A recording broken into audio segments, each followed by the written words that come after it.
ఎవడైనా కరెక్ట్. నేను చేసిన తప్పుకి శిక్ష ఇప్పుడు బాగా రాజ్యాంగ ప్రబద్ధంగా నేను తప్పు చేస్తే నేను జైల్లో వేస్తారు. కానీ నేనేమంటా అంటే జైల్లో శిక్ష అనుభవించి బయటకు వచ్చిన తర్వాత మళ్ళీ రీసెట్ అయిపోవాలి, అంత జీరోకి రావాలి. నువ్వు జైలు నుంచి వెళ్ళి వచ్చావు, జైలు నుంచి దొబ్బద్దాడు అది ఉంటుంది. ఒక మగాడికి అంటే ఇమీడియట్లీ వాడు అన్నెసరీగా తీసుకోవాలి కదా. ఒక సొసైటీకి వద్దా ఒక సునకానందం, వికృత ఆనందం, ఆడు దొబ్బించుకున్నాడు అని. ఏం పెద్దగా it doesn't such these things don't matter in life. Simple అబ్బా, నా మనసులో ఉన్న మాట, నా ఆలోచన నేను వ్యక్తపరుస్తాను. ఇఫ్ ఇట్ ఎవరైనా డిస్టర్బ్ అయ్యారు అనుకో, డిస్టర్బ్ అయ్యి వాళ్ళు వచ్చి ముట్టుకుంటే వాళ్ళు నా మనుషులే కాదు. ఎందుకంటే నా మనుషులు అంటే అర్థం చేసుకొని వీలైతే నన్ను మందలించేట వాళ్ళే ఉంటారు కానీ మొత్తుకోరు కదా. అలా ఉన్న బ్యాచ్ హూ కేర్స్ మ్యాన్. ఉండారా నీ వాళ్ళు అనుకున్న వాళ్ళు ఉండారా? ఉన్నారు, 4-5 ఉన్నారు. నా కరుణాకర్ నా తమ్ముడు లేడా, క్రిష్ ఉన్నాడు, బంగారకొండ క్రిష్ హీరో, ఆ cinema first production hero Kalyan Chakravarthi, Christian పెట్టారు. ఉన్నారు 3-4 మంచోళ్ళు ఉన్నారు. సో వాళ్ళు అంతే. అంటే మళ్ళీ తర్వాత అలాంటి ఫ్యామిలీ అయితే ఐ గాట్ మ్యారీడ్ అగైన్, అది వర్కౌట్ అవ్వాలా. సో 2 times మ్యారేజ్ అయింది, వర్కౌట్ అవ్వాలా. కరెక్ట్గా చెప్పాలంటే ఇదే క్రికెట్లో ఆడితే ఆన్ హ్యాట్రిక్ అంటారు. నాకు ఆ ధైర్యం సరిపోలే. సో నౌ డేస్ ఇప్పుడు ఏం చేస్తానంటే మ్యారేజ్ కాకుండా కలయికలు ఉన్నాయి. మనం పాస్ట్ నుంచి మనం నేర్చుకోవాల్సింది ఒక కవిత రూపంలో, టెక్స్ట్ బుక్ రూపంలో కాదు. హాస్పిటల్ లేదని వదులుకుంటే అయిపోయిందిగా, హూ కేర్స్.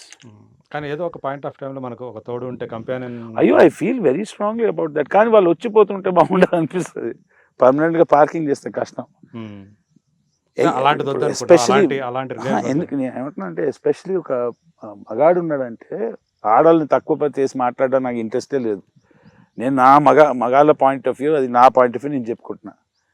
ఒక్కసారి బాధపడ్డాడు, రెండోసారి బాధపడ్డ తర్వాత ఏమవుతుందంటే ఎవరు జెన్యున్గా ఎవరైనా ప్రేమ అందించడానికి వచ్చినా కూడా నమ్మకం కుదరట్లా, ఓకే, అనుమానమే. ఇప్పుడు నువ్వు ఏదైతే ఫీల్డ్లో ఉండవు, సినిమా ఫీల్డ్లో ఎంతో మంది తగులుతూ ఉంటారు కదా. సినిమా ఫీల్డ్లో తగలడం, బయట కూడా తగులుతారు. బయట ఇంకా దరిద్రం, మా సినిమా ఫీల్డ్ చాలా గొప్ప. సినిమా ఫీల్డ్లో ఆర్టిస్ట్ అట్లీస్ట్ వాళ్ళకి ఒక పంతరం వచ్చబ్బా గౌరవిస్తాను. బయట సగం మంది బేవర్సే కదా. అంతేనా? ఇండస్ట్రీలో పంతరం లేకుండా పైకి రాలేము. You understand? చలనచిత్ర పరిశ్రమలో నటన, డాన్స్ అన్ని రావాలి, లేకపోతే పైకి రాలేము. బయట ఏముంది, బేవర్స్గా బతికేస్తూ ఉంటారు జనాలు. సో అక్కడి నుంచి నీకు ఎక్కువ మా ఇండస్ట్రీ నుంచి ఐ హ్యాడ్, ఇండస్ట్రీలో నాకు తెలిసిన నటులు, నటీమణులు, I love them, they love me. We are professionals. Professionals అంటే హార్డ్ కోర్ ప్రొఫెషనల్స్. మేము అంటే ఒక మర్యాద, రెస్పెక్ట్ ఉంటుంది. లైఫ్ని షేర్ చేసుకుంటామని లేదు, ఇండస్ట్రీ నుంచి ఎప్పుడు రాదు. అంటే సింగిల్ గానే ఉన్నాడు శ్రీకాంత్. సో నేను ఇష్టపడే వాళ్ళు ఉండొచ్చు కదా. ఉంటారు, చాలా మంది ఇష్టపడతారు. ఉంటావు ఏది, నువ్వు ఇష్టపడే వాళ్ళు కూడా ఉంటారు. ఉంటారు. అదే ఎప్పుడు వాళ్ళతోటి ఇలాంటి ప్రపోజల్స్ ఎప్పుడు? అదే అంటున్నా కదా, హార్డ్ కోర్ ప్రొఫెషనల్స్ కదా ఆర్టిస్టులు మోస్ట్లీ. ఇవన్నీ పెంటలు ఉండవు, టీవీ సీరియల్ ఉండవు మన జీవితంలో, సినిమాల్లో కదా. సరే, మొన్న విజయవాడ వెళ్ళి ఒక బాంబు పేల్చావు, భూమ్ అని ఒకటి ఏదో బీరుది. ఓకే, ఆ వీడియో ఎట్లా అయిపోయిందంటే అసలు నువ్వు దాంట్లో ఒక ఎమోషనల్గా ఏమైపోతాను, అసలు ఏం జరుగుతుంది, అది నిజంగా మరి ఇట్లా సంచలనం సృష్టించడం కాబట్టి వీడియో చూసి నవ్వాలి తప్ప ఏం లేదు దాంట్లో. ఎడిట్ చేయకపోతే నేను ఒక మాట చెప్తా, కానీ ఎడిట్ చేయకూడదు. చెప్పు. అట్లా నేను ఒక వీడియో మా వాళ్ళు ఏమో మాకు మంది ఏదైనా దొరుకుతుందా అని అడిగా. ఇక్కడ కష్టం, మనకు మీకు నచ్చిన బ్రాండ్ దొరకకపోవచ్చు. ఎవరంది? ఫ్రెండ్స్. దాంట్లో బీర్ ఉంది, ఏమో హార్బుల్గా ఉంటుంది, ఏదో రకరకాల ఒపీనియన్స్. కొందరు అంటే అట్లా ఏం లేదన్నా, మామూలుగానే ఉంటుంది, తాగచ్చు అన్న అన్నారు. సో పోయి అది తెచ్చుకున్నప్పుడు అక్కడ ఒకడు అన్నాడు, ఇది వద్దు సార్ మంచిది కాదని ఎవడో అన్నాడు. నీకు ఎందుకైనా తాగుతామని తెచ్చుకున్నాం, ప్రశాంతంగా ఉంది. తెచ్చుకుని ఓపెన్ చేయగానే టాపిక్ వెళ్తుంది కదా, జోక్స్ అయితే ఇది తాగుతుంది అయిపోతుంది అని నవ్వుకొని వీడియో చేశాను. అంతే. అంటే ఏమని ధైర్యం చేస్తున్నాను, అది ఓవర్ యాక్షన్ చేస్తున్నాను అందరికీ తెలుసు. నేను ఓవర్ యాక్షన్ చేస్తానండి, బాధ్యత గల పౌరుడిని. కానీ ఇవాళ నా డిప్రెషన్ పిక్చర్లో చిన్న విషయం చేశాను. విజయవాడలో ఉన్నా కాబట్టి బీర్ తెచ్చుకున్నానండి. మామూలు బీర్ కాదు అది. మా ఇంట్లోకి చెప్పాలా, మిత్రులకు చెప్పాలా, మీ అందరికి చెప్తున్నా.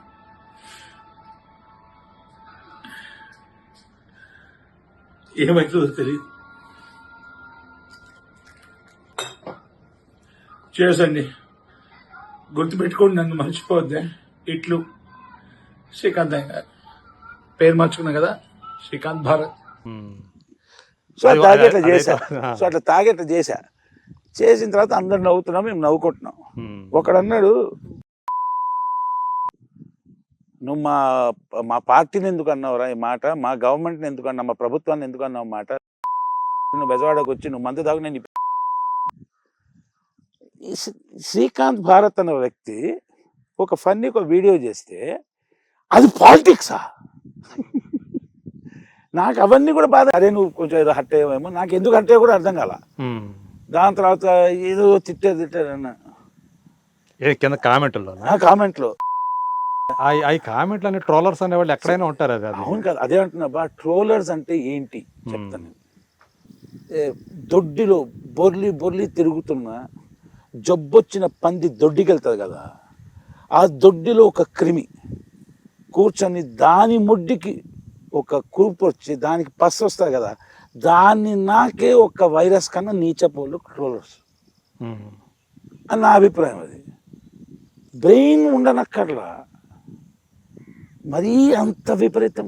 ఏమని నేను ఒక జోక్ వేసా అంతే. వాళ్ళు అలా ఉంటే నేను అన్న పాయింట్ నవ్వుకొని. ఇప్పుడు ఫర్ ఎగ్జాంపుల్ బ్రదర్, సాయంత్రం 6 o'clock మణికొండ నుంచి కుక్కట్పల్లి వెళ్తే ట్రాఫిక్ ఎలా ఉంటుంది? మామూలుగా రెగ్యులర్గా వెళ్ళి హాఫ్ అన్ అవర్లో వెళ్ళేది ఆ రోజు గంటన్నర పట్టుద్ది. అంటే కదా. అంటే ఇప్పుడు మీరు ప్రస్తుతం టిఆర్ఎస్ గవర్నమెంట్ తిట్టారు అంటే ఎట్లా? సంబంధం ఉండాలి కదా. పీక్ అవర్స్ లో అంతే అట్లాగా ఉంటది. నేను అది రకంరా బాబు, ట్రాఫిక్ అంటే ప్రభుత్వాన్ని తిట్టే అంత బొమ్మ లేదు నాకు. ఎందుకు అలా ఫీల్ అవ్వాలి అంటే, అవతల వ్యక్తి అభిప్రాయం వింటే నువ్వు ఏది చెప్పినా నా మాట ఒప్పుకోవాలి, తెలుసు కదా. లేకపోతే ఇదే బ్యాచ్ ఎవడైతే కమెంట్ 10 years తర్వాత కలుద్దామా, ఏం పీక్తాడు చూద్దాం. రోడ్డు ఇప్పుడు సచిన్ టెండూల్కర్ ఉన్నాడు, మా సచిన్ కొడితే బాల్ పక్క ఊలో పడుతుంది తెలుసా, నిజంగా పక్కకు పోతుందా? ఎగ్జాగరేట్ చేయడం అంతే.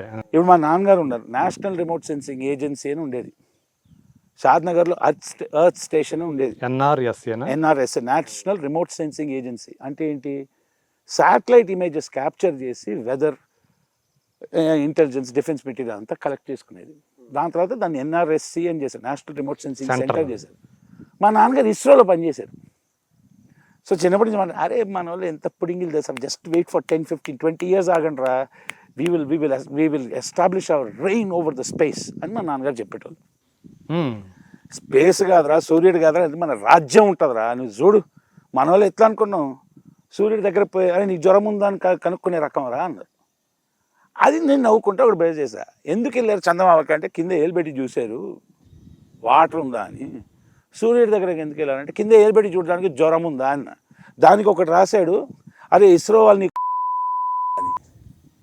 ఆడికి ఇస్రో ఫుల్ ఫామ్ రాదు ఆడికి.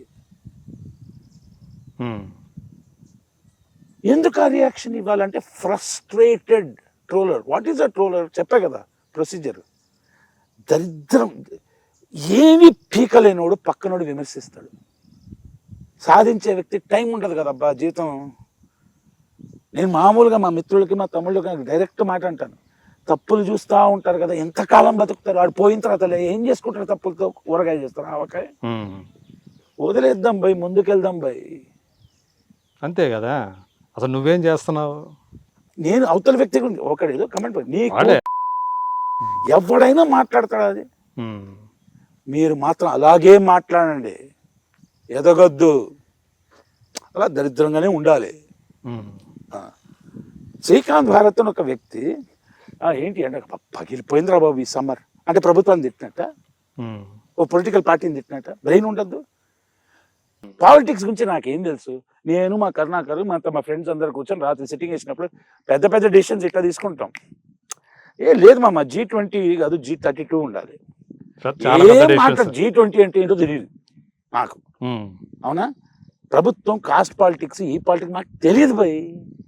ఏదో ఒకటి ఆడేవాడు వస్తే బాగుంటుంది, ఈడొస్తే బాగుంటారా, ఆడొస్తే బాగుంటారా అని ఏదో మాట్లాడుకుంటాం.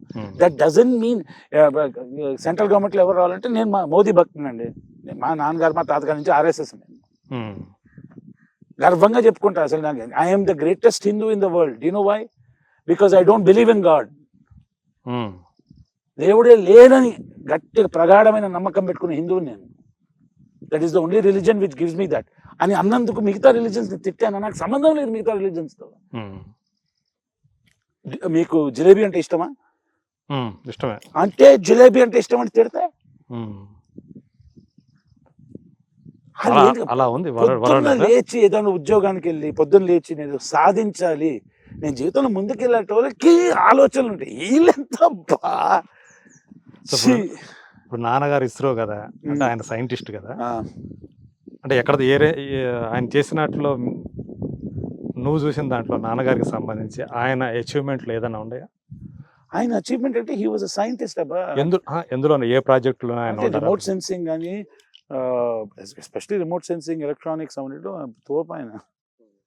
అంటే ఆయన రిటైర్ అప్పుడు 94, అప్పుడు నా వయసు 22. సో ఆయన ఒక ఏజ్ వస్తుంది కదా, మా నాన్నగారు చేసినవి ఏంటి అచీవ్మెంట్స్ అని. Very well renowned scientist. So that's pride for me. So నాన్నగారికి సంబంధించినటువంటి ఆయన ఆసక్తులు, ఆయన అభిరుచులు అట్లాంటివి ఏమి? మా నాన్నగారు అంటే ఇంట్లో పెంపకం అలాగే ఉంది. అంటే నేను నిన్ను పెంచడం ఏంద్రా, తిండి పెడితే పెరుగుతావు కదరా నువ్వు. మా అమ్మగారు ఇల్లు చక్కగా చూసుకునే వాళ్ళు. ఆవిడ గారు కొంచెం మీరు అలా ఆ ఫ్రీడమ్ ఇవ్వద్దండి, పిల్లలు పాడైపోతారు అనుకుంటారు.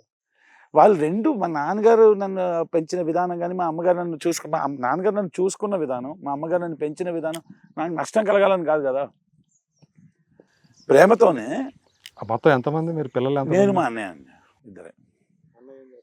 ఆయన తోపు సిఇఓగా, international company CEO, $1 billion company సిఇఓగా ఉండి ఇప్పుడు board of directors for many companies. అటు తోపు బాగా. అమ్మ కూడా అక్కడే ఉంటారా? ఓకే. నాన్న పోయారండి 22 years ago. Is dead. 22 years బ్యాక్నే. సో ఇప్పుడు అంటే ఇప్పుడు చూస్తే నాన్నగారి యొక్క అభిరుచులు ఇవన్నీ కాదు, అంటే ఎప్పుడన్నా మీ లైఫ్ మీదే అన్నట్టే నాన్నగారు ఫ్రీడమ్ ఇచ్చేసారు కదా మీ ఇద్దరికి కూడా. నన్ను ఫ్రీడమ్కి లిబర్టీకి తేడా ఉందంట, స్వాతంత్రానికి స్వేచ్ఛకి తేడా ఉంది. అవును. నాకు ఇచ్చిన స్వేచ్ఛ, స్వాతంత్రం ఎప్పుడు ఇలా. అందుకే నేను క్రిమినల్ కాలేను. అంటే నేను ఇంకొకరిని ముంచేసి అట్లా ఒకరిని వాడేసుకున్న అవన్నీ చేయలేను, నాకు రాదు అది.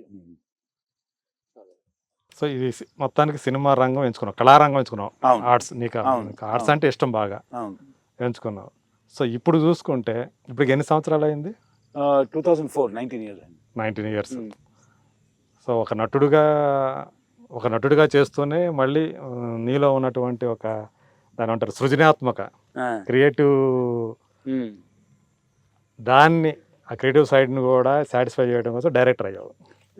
యాక్చువల్లీ వచ్చిన డైరెక్టర్ అవుదామని ఏం తెలియకుండా వచ్చాను మూలకుడిని. సమ్మగా ఆనిన తర్వాత బేసిక్గా మంచి నటుడిని. మా కెమెరామెన్ అప్పుడు నేను అసిస్టెంట్ డైరెక్టర్గా ఉన్నప్పుడు అదే నువ్వు నటుడుగా వెళ్ళరా పోయి మంచి నటుడు అయితే అంటే నేను డైరెక్టర్ అవుతా అనుకున్నా. టైం దబ్బిన తర్వాత తెలిసింది అది ఇది. కానీ నాకు మనసు అక్కడే ఉంది, డైరెక్షన్ మీదే ఉంది, డైరెక్షన్ ప్రొడక్షన్ అక్కడే ఉంది. సో దీన్ని వదిలేస్తాను కాదు. భూమికని, జగత్ బాబుని డైరెక్ట్ చేసావు, ఏప్రిల్ ఫుల్. అది ఎందుకు, దానికన్నా ముందు భూమిక గారు నాకు ఎక్కడ పరిచయం అంటే నీలకంఠ గారు నన్ను ఇంట్రడ్యూస్ చేశారు. ఆ సినిమా ఉంది ఆయన గారు, మిస్ అమ్మ అయిపోయిన తర్వాత నన్ను ఇంట్రడ్యూస్ చేసిన స్ట్రీట్ కార్ నేమ్ డిజైర్ అని ఒక వరల్డ్ రినౌండ్ ఇంగ్లీష్ నాటకం ఉంది. ఆ నాటకం నేను డైరెక్షన్ ప్లస్ యాక్టింగ్ చేశాను, స్టేజీ. సో దాంట్లో భూమిక గారు నా ఆపోజిట్ నటించారు హైదరాబాద్ లో. 2010 July 10th and 11th. Okay. 2011 లో who's afraid of Virginia Woolf అని ఇంక్లూడింగ్ నాటకం డైరెక్షన్ అండ్ యాక్టింగ్ చేశారు. ఓకే. ఇళయరాజా గారు సంగీతం ఇచ్చారు దానికి. దాని తర్వాత an evening with Shakespeare అని చెప్పి షేక్స్పియర్ 500th బర్త్ యానివర్సరీకి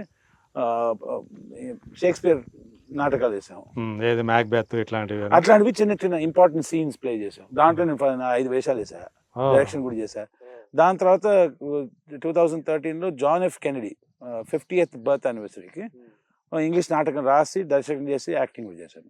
సో ఆ పురుగు ఇంకా ఉంది. థియేటర్ రంగస్థలానికి వైభవం ఇంకా అది వేరు కదా అసలు. దాంట్లో చేసిన వాళ్ళకి దాని నుంచి వచ్చిన వాళ్ళది అది వేరే ఉంటది కదా అసలు.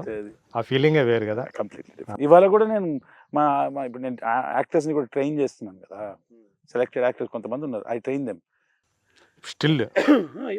అంటే వాళ్ళకి నాకు మెమరీ లేదు సార్ అంటారు. నేను అవన్నీ కాదబ్బా, నీకు అందరిలో మెమరీ ఉంది, I can prove it you అంట. 2-3 months కొంచెం రెగ్యులర్గా వచ్చిపోతా ఉంటే 1 year తర్వాత అంటారు, 2 పేజీలు డైలాగ్ చెప్పేస్తున్నావు సార్ అంటే, మెమరీ లేదన్నావు కదా అన్న. అది ట్రిక్ లేదు సార్ అప్పుడు అన్న. So they enjoy it stages. So దాన్ని బయట తీస్తారనమాట వాళ్ళు. ఇప్పుడు ఏదైతే వాళ్ళు డౌట్ఫుల్గా ఉంటారో కాదు, అది దానికి రీజన్ ఒకటి ఉంది ఏంటంటే, నేను ఒక ఏదో నా పిచ్చనో నా తప్పు ఉండొచ్చు, ఏమైనా ఉండొచ్చు, నాకు అవకాశాలు దొరకడానికి చాలా టైం పట్టేసింది. కొందరు ఆర్టిస్టులు ఉన్నప్పుడు మా కళ్యాణ్ చక్రవర్తి, అదే కృష్ణన్ పిలుస్తున్నాయి కదా, అర్జున్ రెడ్డిలు కూడా చేసే మంచి వేషం.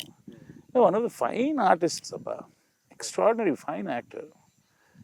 అనుపమ స్వాతి అని this lady she was very popular in a different way and for different reasons, but she's such a fantastic friend, she's such a fantastic artist. Right. ఇప్పుడు రాహుల్ రామకృష్ణ ఉన్నాడు, ఇప్పుడు మాహి అని ఒక అమ్మాయి ఉంది, సినిమా హీరోయిన్, పూర్ణశ్రీ అని ఒక అమ్మాయి ఉంది, మనోజ్ నందం, ఇట్లాంటి చాలా మంది ఉన్నారు ఎక్స్ట్రాడినరీ పర్ఫార్మర్స్. మనోజ్ నందం అంటే అబ్బాయి చైల్డ్ ఆర్టిస్ట్గా. సో ఇంతమంది పర్ఫార్మర్స్. ఇప్పుడు మనోజ్ నందం అయితే నేను వర్క్ షాప్ అటెండ్ చేయాలి, రాహుల్ రామకృష్ణ అటెండ్, మిగతా వాళ్ళు ఉన్నారు అటెండ్ చేశారంటే they are doing far better. ఎందుకంటే నేనేదో యాక్టింగ్ నేర్పించేంత స్థాయి నాకు లేదు, కానీ షేర్ చేసుకుంటా కదా ఒపీనియన్స్ నా అభిప్రాయంలో. ఎందుకంటే నేను యాక్టింగ్ అంటే ఉత్తనే జస్ట్ పర్ఫార్మెన్స్ మాత్రం కాకుండా స్టేజ్ నుంచి వచ్చాను, చదువుకున్నాను అబ్బా ప్రాపర్గా, నాకు సర్టిఫికేట్ లేదు కానీ స్ట్రాస్బర్గ్, స్టానిస్లావ్స్కి అన్ని కంఠస్థం. ఓకే. ఇప్పుడు నేను డైరెక్షన్ డిపార్ట్మెంట్ తర్వాత నేర్చుకోవాలంటే 5 C's of cinematography, short by shot, cinematic motion, directing, actors, ఇవన్నీ పుస్తకాలన్నీ ఎగ్జామ్ పాస్ అయిన ఉన్నాయి. అవి ఏమీ తెలియని వాళ్ళు మన ఇండస్ట్రీలో ఎక్కువ పెద్ద పెద్ద పేర్లు సంపాదించుకున్న వాళ్ళు. తెలియాలని రూల్ లేదు, అదే ఆ ప్రతిభ ఉంటే చాలు. నేను అనేది ఏంటంటే, నేను ఆ ప్రతిభని వీళ్ళతో పాటు పంచుకుంటాను. పంచుకున్నందుకు they doing such a fantastic job, they doing amazing. నేర్చుకుంటే ఇంకా బాగా వస్తుంది అబ్బా. అదే. సో ఇప్పుడు నువ్వు వచ్చినప్పుడుకి ఈ 15-20 yearsలో తెలుగు సినిమానే కాదు, అసలు ఇండియన్ సినిమా అనేది చాలా వరకు టెక్నికల్గా కానీ లేదా క్రియేటివ్ సైడ్ కానీ చాలా మారింది కదా. మార్పు ఇట్స్ కంపల్సరీ కదా. తెలుగు అనేది నేను భాషకు పరిమితం కాను. అవును. ఎందుకంటే నేను పుట్టింది ఒక తమిళ్ ఫ్యామిలీలో. ఎస్. నేను పుట్టింది మహారాష్ట్రలో, పెరిగింది గుజరాత్, పంజాబ్లో. నాన్నగారు ఎక్కడ ఉద్యోగం చేస్తుంటే అక్కడ. దాని తర్వాత నేను మ్యాక్సిమం టైం అంటే ఒక చిన్న అబ్బాయి నుండి కాలేజ్ గిరి చదువు అంతా జరిగింది హైదరాబాద్లో. సో నాకు భాష పరిమితం కాదు, అండ్ భాషతో పరిమితించి కొట్లాడుకునే అవసరం నాకు లేదు. ప్రతి భాష ముఖ్యమే. ఇంకోటి ఏంటంటే నేనైతే ఏం చెప్తానంటే, ఒక భాష సరిపోదు, మాతృభాష ఒకటి ఉండాలి, రీజనల్ లాంగ్వేజ్ ఒకటి ఉండాలి, zonal language, regional, zonal, national, international language కావాలి. అది ఏమైనా ఎంచుకోండి. అదే నేను దీని గురించి మాట్లాడా, అంటే టెక్నికల్గా. సో తెలుగు సినిమా మారిందని అయ్యో, అన్ని సినిమాలు అన్ని భాషల్లో ఉన్న లాంగ్వేజ్ సినిమా అనేటువంటిది ఎదుగుతూ ఉందబ్బా. అంటే నీకు వస్తున్న ఆఫర్లు, నీకు వస్తున్న క్యారెక్టర్లు అవి చూస్తే నీకు మీ క్యాలిబర్కు తగ్గవి అంటే, ఇప్పుడు నువ్వు ఆల్రెడీ రకరకాల వేషాలు వేస్తున్నావు. ఒక కామెడీ టచ్ ఉన్నటువంటి వేషం వేసావు, అది ఏ సినిమా, F3లో బెదుర్లంకలో బ్రహ్మగా ఇంకో టిపిల్ క్యాండిడేట్. ఆ వేషం, ఆ విగ్గు, అది ఒక డిఫరెంట్ గెటప్ అసలు డిఫరెంట్గా ఉంది. ఇట్లా డిఫరెంట్ చేస్తున్నావు కదా. అయినా నీ మనసుకు బాగా సాటిస్ఫై చేసినటువంటి క్యారెక్టర్స్ ఇంకా పడ్డాయనే ఫీలింగ్ ఉందా? అంటే ముందు ఏమనిపించేది, ఒక మంచి వేషం పడాలరా, రామ్ గోపాల్ వర్మ గారి దర్శకత్వంలో మంచి వేషం పడాలరా అనిపించేది. అయింది కాదు, అయిపోయిన తర్వాత అయిపోయిందని లేదు, ఇంకా కావాలరా అని ఉంటుంది. అందుకే గమ్యాల వెనకాల ఉరికే వాళ్ళకి నేను ఏమంటానంటే, గమ్యం వచ్చిందనుకో ఏం చేయాలో అర్థం కాదు, పయనమే ముఖ్యం. ఆయనతో ఎన్ని సినిమాల్లో చేసి? 13-14 అయింది. వెబ్ సిరీస్ అన్ని కలుపుకొని కొన్ని రిలీజ్ అవ్వలేదు. అంటే ఎక్కువ ఆయనతో అన్ని మిగతా డైరెక్టర్స్ పోతే ఎక్కువగా ఆయనతో ట్రావెల్ అయ్యాం. సో ఇప్పుడు నాకేంటంటే, ఆయన దగ్గర ఏంటంటే, ఒక షాట్ ఓకే అయింది, యాక్షన్ కట్, ఇక్కడ కెమెరా ఇక్కడ పెట్టంటారు, సో ఓకేనా అంటే కొన్ని నిజంగానే ఆయన చేస్తాడా? ఎందుకంటే ఆయన పేరు ఉంటుంది కానీ ఆయన శిష్యులే చేస్తుంటారు అని చెప్పేసి అంటారు. నేను అవన్నీ గురించి నాకు తెలియదు, ఆయన చేసేటప్పుడు ఎలా ఉండేదో చెప్తా. ఇంకోటి, ఆయన ఎప్పుడు అలా చేయరబ్బా, నెవర్. ఆయన శిష్యులు చేస్తే, Ram Gopal Varma film directed by వేరే పర్సన్, ఈజ్ ప్రెజెంటర్ కాబట్టి మంజు, ఆయన వచ్చేసి ఇట్లా ఇక్కడ పెట్టానంటే, సార్ ఓకేనా అంటే, ఓకే కాకపోతే కెమెరా ఎందుకు మారుస్తా.